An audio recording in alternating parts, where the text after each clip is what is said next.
उत्तर प्रदेश इलाहाबाद शहर जो अब प्रयागराज के नाम से जाना जाता है, एक समय तक अपनी साहित्यिक प्रतिभा के लिए मशहूर रहा। वहीं के एक कवि धर्मवीर भारती, प्रेम और रोमानियत भरे कवि, कैशोर्य मन के सर्जक धर्मवीर भारती। आइए आज इनके बारे में जानते हैं। उत्तर प्रदेश का इलाहाबाद शहर जो प्रयागराज के नाम से जाना जाता है, एक समय तक अपनी साहित्यिक प्रतिभा के लिए मशहूर रहा।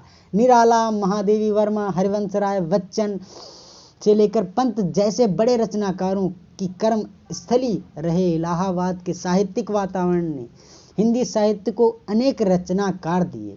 इलाहाबाद में ही जन्मे उन्हीं साहित्यिक फिजाओं में सांस लेकर साहित्य को अपने अंत स्थल तक ले जाने वाले धर्मवीर भारती हिंदी साहित्य के एक प्रतिष्ठित रचनाकार हैं। गुनाहों का देवता इनकी क्लासिक रचना है।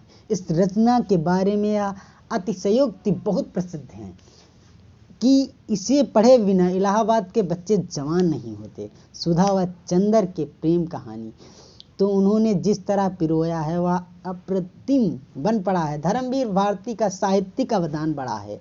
प्रेम और रूहानी कविताओं के सर्जक, क्लासिक उपन्यास के रचयिता, नाटकों में सिद्धहस्त, एक श्रेष्ठ विचारक जो समग्रता में समन्वय के भाव का आग्रही है, एक निबंधकार व सुयोग्य संपादक के रूप में वे हिंदी साहित्य में याद किए जा रहे हैं। विविध विधाओं में लिखने वाले रचनाकार को किसी एक विधा का रचनाकार बना देना, उसे सीमित कर देना होता है। जिस प्रकार जयशंकर प्रसाद के साहित्यिक रूप में यह निर्धारित कर पाना मुश्किल होता है कि वो बेहतर कथाकार हैं, नाटककार हैं या कवि, उसी धर्मवीर भारती के कवि, नाटककार, कथाकार या संपादक में से किसी रूप को श्रेष्ठ माने या किसे कमतर माने, निर्धारित कर पाना मुश्किल है। धर्मवीर भारती अपनी रोमानी व भावुकतापूर्ण कविताओं के लिए बहुत प्रसिद्ध हैं। ठंडा लोहा, कुनप्रिया, सात गीत वर्ष, देशांतर, सपना अभी भी आधंत जैसे कृतियों से उन्होंने अपनी सशक्त उपस्थिति दर्ज कराई। अज्ञेय के संपादक में अनेक दूसरे सप्तक के प्रमुख कवि से लेकर धर्मवीर भारती ने हिंदी कविता के फलक पर अपनी उपस्थिति दर्ज कराई। ठंडा लोहा इनका प्रारंभिक काव्य संग्रह है। आलोचकों ने इनकी रचनाओं को कौशल्य भावुकता की रचनाएं कहा है। प्रकृति के बहुत से तत्वों को लेकर उन्होंने अपनी कविताएं रची। ठंडा लोहा में वे लिखते हैं, सूरज और सितारे ठंडे, राहें सुनी विवश हवाएं, शीश झुकाए खड़ी मौन है, बचा कौन है। कितनी सुंदर अभिव्यक्ति है यह। यदि मन प्रफुल्लित है तो प्राकृतिक अपादान से सब कुछ सुंदर भी हो सकता है, और यदि नैराश्य का भाव है तो वही प्राकृतिक अपादान विपरीत भाव देने लगते हैं। निराशा में डूबा मन प्रकृति को इस रूप में भी देख सकता है। राहें सूनी हो सकती हैं, सूरज का ठंडापन अपने प्रकृति के एकदम विपरीत व भाव के स्तर पर एकदम नवीन है।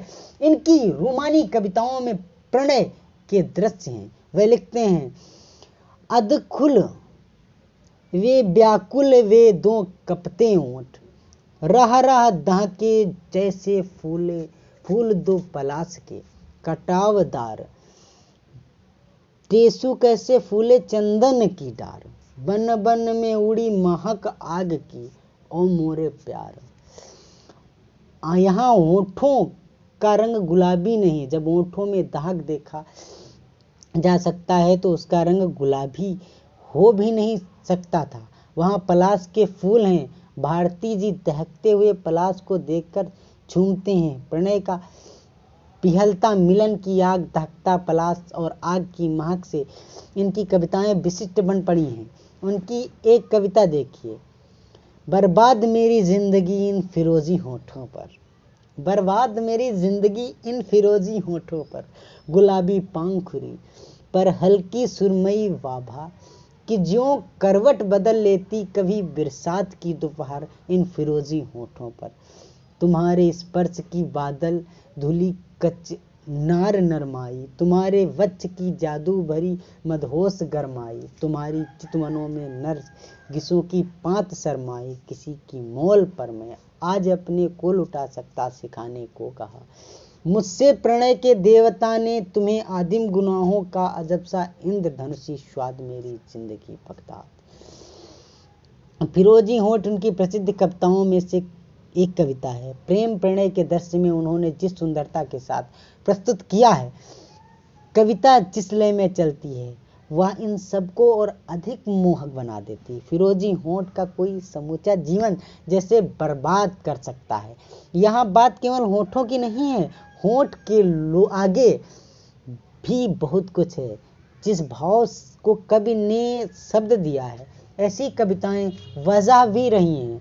जहाँ इन्हें कैशौर्य भावुकता का कवि कहा गया, लेकिन वह इनकी कविता का एक रंग मात्र है, एक मात्र नहीं।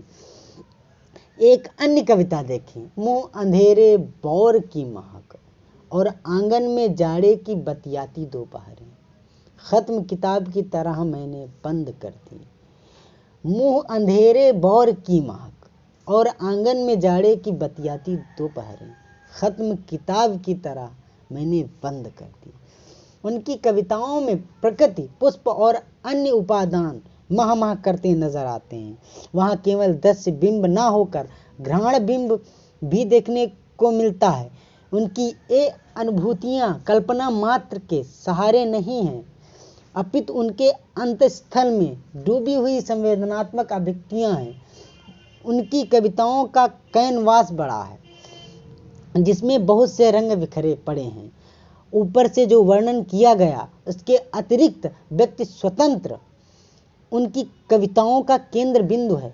कविता के अतिरिक्त कथा साहित्य वह क्षेत्र है जहाँ इन्होंने अपनी कलम से क्लासिक रचा। गुनाहों का देवता प्रेम कथा के रूप में हिंदी साहित्य का एक अनिवार्य टेक्स्ट बन गया है। इस उपन्यास में भावुकतापूर्ण प्रेम का चित्रण है। सुधा और चंद्र के माध्यम से प्रेम का आदर्श रूप प्रस्तुत करने के प्रयत्न में लेखक पूर्णतः सफल रहा। इसका अंत सामान्य भारतीय परंपरा की तरह सुखद ना होकर त्रासद है। अंत में पाठक एक गहरी टीस से भर जाता है। प्रेम अपने आदर्श रूप में ऐसा ही भी होता है। पाठक यह सोचने पर मजबूर होता है, इस उपन्यास में वर्णित प्रेम का स्वरूप ही उसे क्लासिक की संज्ञा से अभिहित करता है। वहीं इनका दूसरा उपन्यास सूरज का सातवां घोड़ा अपने विशिष्ट कहानी की वजह से जाना जाता है। इसमें इलाहाबाद शहर के निम्न मध्यवर्गीय परिवार के केंद्र में रखा गया है। इन निम्न मध्यवर्गीय लोगों के जीवन की पीड़ाएं और उनकी भविष्य की चिंताओं को केंद्र में रखकर यह उपन्यास आगे चलता है। उस पर नमी नाम से मशहूर निर्देशक श्याम बेनेगल ने एक फिल्म भी बनाई है। उनके साहित्य में रोमानी भावुकता तो है ही, साथ ही जीवन की वास्तविक सच्चाइयों का संघर्ष भी विद्यमान है। इस उपन्यास को शिल्प की दृष्टि से एक नए प्रयोग के रूप में देखा जाता है। युगीन परिस्थितियां शिल्प के पुराने ढांचे को तोड़कर नया रचने को मजबूर करती हैं। इस उपन्यास के आख्यान की शैली या कहने का ढंग, चरित्रों की बनावट, युगीन परिस्थितियों की उपज। उपन्यास का कहन किस्सा गोई में चलता है, जहां नायक माणिक मुल्ला अपने मित्रों को अपनी कहानियां सुनाते हुए कथा को आगे बढ़ाते हैं। अपनी किस्सा गोई में आखिरी कहानी में वह ऐसे मिथकों का इस्तेमाल करता है जिससे पूर्व में सुनाई गई सभी कहानियां जुड़कर पूरी किस्सा गोई को सार्थक कर देती हैं। लेखक अपनी मौलिक सर्जनात्मक शक्ति से इसे सार्थक करता है। सूरज का सातवां घोड़ा धर्मवीर भारती की प्रतिभा का शानदार उदाहरण है। इसी तरह चांद और टूटे हुए लोग, मुर्दों का गांव, स्वर्ग और पृथ्वी और बंद गली का आखिरी मकान जैसी कहानियां हिंदी कहानी को में धर्मवीर और भारती की प्रबल उपस्थिति दर्ज कराती हैं। कथा साहित्य व कविताओं के अतिरिक्त नाटकों ने धर्मवीर भारती को हिंदी साहित्य में प्रसिद्धि दिलाई। अंधा युग उनकी एक कालजयी कृति बन चुकी है। इस काव्य नाटक का आधार महाभारत कालीन युद्ध है। 5 अंकों में विभक्त यह नाटक युद्ध की त्रासदी का चित्रण करता है। महाभारत कालीन मिथकों का प्रयोग इसमें उन्होंने आधुनिक संदर्भों में किया है। यह एक बड़ी वजह है कि इन्हें चरित्रों को गढ़ने के अतिरिक्त प्रयास नहीं करना पड़ा। महाभारत के कथानक की नई मौलिक वैचारिक और सैद्धांतिक निर्मित है। अंधा युग उस मिथकीय कथा का पुनर्सृजन कर भारती जी ने अपने समय की ज्वलंत समस्याओं को उठाने का प्रयत्न किया। नाटक के प्रारंभ में वे लिखते हैं, युद्धोपरांत यह अंधा युग अवतरित हुआ जिसमें स्थितियां, मनोवृत्तियां, आत्माएं सब विकृत हैं। युद्ध की विभीषिका को दर्शाते हुए वह नाटक आरंभ होता है। युद्धों के मानवता पर किस तरह से हमला किया है, इसका चित्रण इसमें बड़ी सूक्ष्मता से किया गया। यह काव्य नाटक कर्म, भाग्य व आस्था अनास्था के द्वंद्व को आरंभ से अंत तक चित्रित करता है। नाटक में पात्रों की प्रतीकात्मकता ने इसके सौंदर्य में अभिवृद्धि की है। युयुत्स, संजय, अश्वत्थामा, धृतराष्ट्र, गांधारी से लेकर प्रहरी तक अपनी प्रतीकात्मकता से वो सब सिद्ध करते हैं जो आधुनिक मनुष्यों के संकट व पीड़ाएं हैं। पहले ही अंक में नाटक का कथन देखिए। टुकड़े टुकड़े हो बिखर चुकी मर्यादा, उनको दोनों ही पक्षों ने तोड़ा, पांडवों ने कुछ कम, कौरवों ने कुछ ज्यादा। धर्मवीर भारती के ने युद्ध की विभीषिका से लेकर आधुनिकता बोध के फलस्वरूप उपजे संकट को वाणी दी है। वहां एक प्रहरी कहता है, अंधे राजा की प्रजा कहाँ तक देखे, अंधे राजा की प्रजा कहाँ तक देखे। जीवन के अर्थहीन सूने गलियारे में पहरा दे रहे हैं, अब थके हुए हैं हम, अब चुके हुए हैं हम। प्रहरी के द्वारा कहीं गई पंक्तियों अपने समय पर बहुत बड़ा व्यंग है, एक करारा प्रहार है। आधुनिकता बोध में कई बार निरर्थकता का भाव कराता है। जीवन के गूढ़ अर्थों को हम पकड़ने की कोशिश करते हैं, लेकिन उन्हें ना पकड़ पाने की एक अजब बेचैनी या उत्तरदायी परिस्थितियां हमारे सामने आ खड़ी होती हैं। युद्ध कभी भी किसी भी परिस्थिति में कोई विकल्प नहीं हो सकता। इस बात का प्रमाण यह नाटक है। नदी प्यासी थी उनकी प्रसिद्धि एकांकी है, जिससे मनोविज्ञान, अंतर्विरोध व विडंबना की मदद से कथ्य को प्रस्तुत किया गया। धर्मवीर भारती का निबंधकार रूप भी हिंदी साहित्य में स्वीकृत है। ठेले पर हिमालय उनका चर्चित और सर्वाधिक पढ़े जाने वाले निबंधों संग्रहों में से एक है। इस संग्रह में उन्होंने प्रकृति के शानदार चित्र अंकित किए हैं। इस संग्रह में शब्द चित्र, यात्रा वृत्तांत व संस्मरण की छटाएं भी देखने को मिलती हैं। पश्यंती उनका दूसरा निबंध संग्रह है।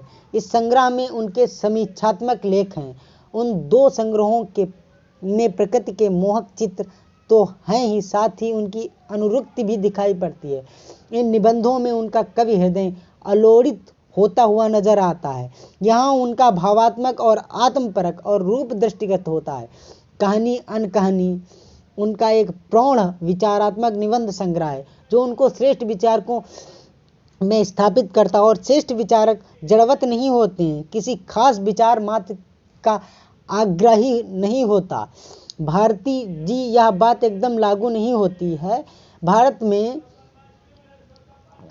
के बारे में यह बात कही जाती है कि यहाँ का नायक वही हो सकता है जो समन्वय के भाव को लेकर चले। अपने विचारों में इसके प्रबल समर्थक जान पड़ते हैं। स्वामी विवेकानंद का जो चिंतन है उसका पूरा अनुकरण यहाँ देखने को मिलता है, जब वे लिखते हैं कि पश्चिम का आधुनिकीकरण करने की कोई जरूरत नहीं, पर पश्चिम के विरोध के नाम पर मध्यकाल में तिरस्कृत मूल्यों को भी अपनाने की जरूरत नहीं है। किसी विचार का आग्रही चिंतक केवल भारतीयता का समर्थन या केवल पश्चिमी विचारों का समर्थन करने लगता है। ऐसे में बहुत से आवश्यक तत्व उसके चिंतन की परिधि से बाहर हो जाते हैं। धर्मवीर भारती इसमें एक समन्वय का भाव विकसित करने की कोशिश करते हैं, ताकि जो भी श्रेष्ठ हो उसे ग्रहण किए जा सकें।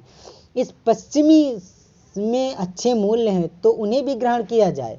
भारत के श्रेष्ठ मूल्यों को आत्मसात किया जाए। उन्हें भारतीय चिंतन पद्धति बहुत आकर्षित करती है। भारतीय चिंतन से उपजे ग्रंथ उनके प्रिय ग्रंथ रहे। वहीं दूसरी ओर आर्थिक प्रक्रिया की बेहतर समझ के लिए वे मार्क्सवादी सिद्धांतों की भी प्रशंसा करते थे, क्योंकि उनके हिसाब से उसमें एक तार्किक धरातल है जिसे समझना आवश्यक है।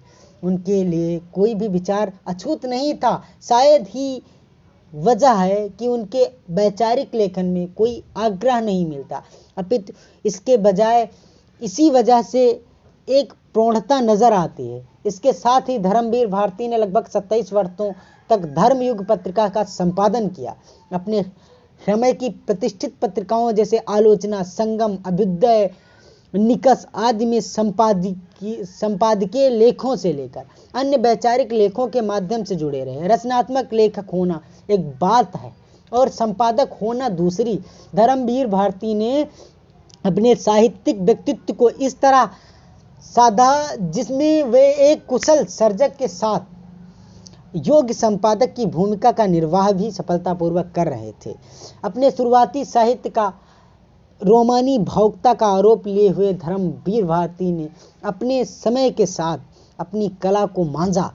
जीवन के द्वंद्व, जटिलताओं व समस्याओं को उन्होंने अपने साहित्य में यथोचित स्थान दिया। प्रगतिवाद आंदोलन से उनके साहित्य में धरातल ग्रहण किया तो प्रयोगवाद से उर्वर शक्ति प्राप्त की। सामाजिक, राष्ट्रीय व अंतर्राष्ट्रीय घटनाएं उनको शिल्प के नए धरातल के लिए तैयार कर रही थी। बंगाली साहित्य छायावाद के संस्कारों को से सज्जित व्यक्तित्व ने हिंदी साहित्य के में शिल्प व भाव के स्तर पर कई सर्जना कर उसे अभिसंचित किया।